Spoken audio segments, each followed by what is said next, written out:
In today's mini lesson, I want to teach you about 9th chords and 13th chords. So let's look again at our 2-5 pattern for starters. In the key of C, we have D minor 7, then G7, and then C major 7. So if we add the 5th onto our D minor 7 chord, which is A, it will become the 9th of our G7 chord. And we'll actually call this now a G9 chord. And then when you go to C major 7, add the 5th on, which is G. So instead of this shape, D minor 7, G7, C major 7, you get this shape. D minor 7, G7, C major 7. And we can extend this even further.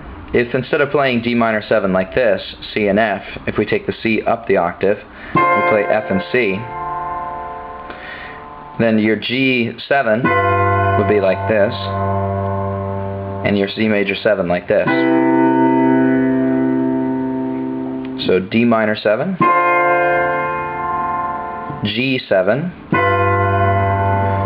and, oops, sorry, I bumped the camera, and C major 7. In this case, now, if we want to add extra notes on, we can come all the way up here. Let me move the camera a little bit.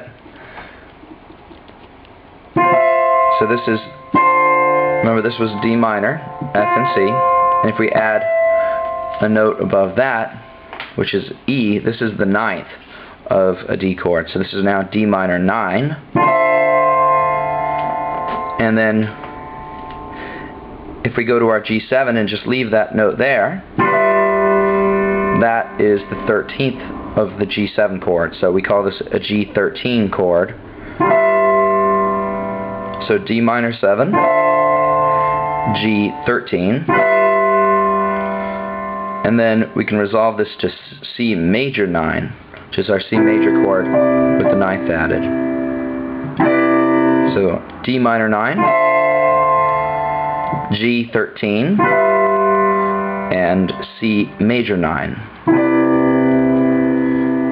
And you hear this in that song by Maroon 5. It's like ba-doom boom. I don't know how the bass goes, but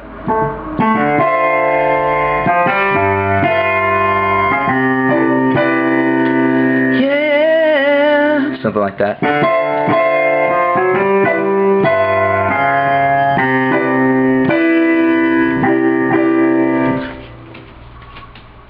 So let's talk a little bit about what 9th chords are and 13th chords are. If we start with our root, C, E is the 3rd, G is the 5th, C is the octave, so that would be just a plain old C chord. If we come down from the octave a half step, we get the major 7, so that's C major 7. And then if you add the 9th above that, which is D, that is C major 9. Then if you come up all the way to the 6th above that, that's the 13th. Now normally you're not going to have it stretched out like this. What you'll have is you'll have a bass note played by the left hand, then say maybe the 7th, the 3rd, and then 13. Usually in this hand like that. This would be C13 with a, this would be like a major 13, or I don't know what you call it, a 6-7 or something. Normally 6 chords have the major 3rd and the 6th, and major 7th chords have the major 3rd and the 7th. If you mix the two, I don't know what you call that, a 6-7 I guess. But 13 chords, you take the dominant chord, so you have the flat 7, the major 3rd, and then you go up a 4th from the major 3rd to the 13th. The 13th is the 6th of the key, so if you want to think of it as down a minor third from the next octave up, that's fine. But for me, it's a lot easier to think in terms of fourths. And if you read my book, How to Speed Read Piano Chord Symbols, you'll see that that's how I teach it. So just think of a fourth above the major third, which is E. So again, so you've got B flat, E, and A.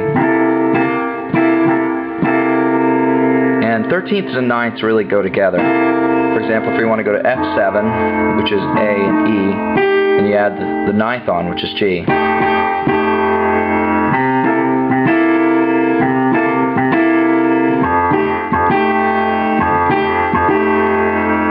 So here was our 2-5-1. 2-5-1 with the 5th moving to the 9th. And our minor 9, minor 2-9, dominant 13 to major 9.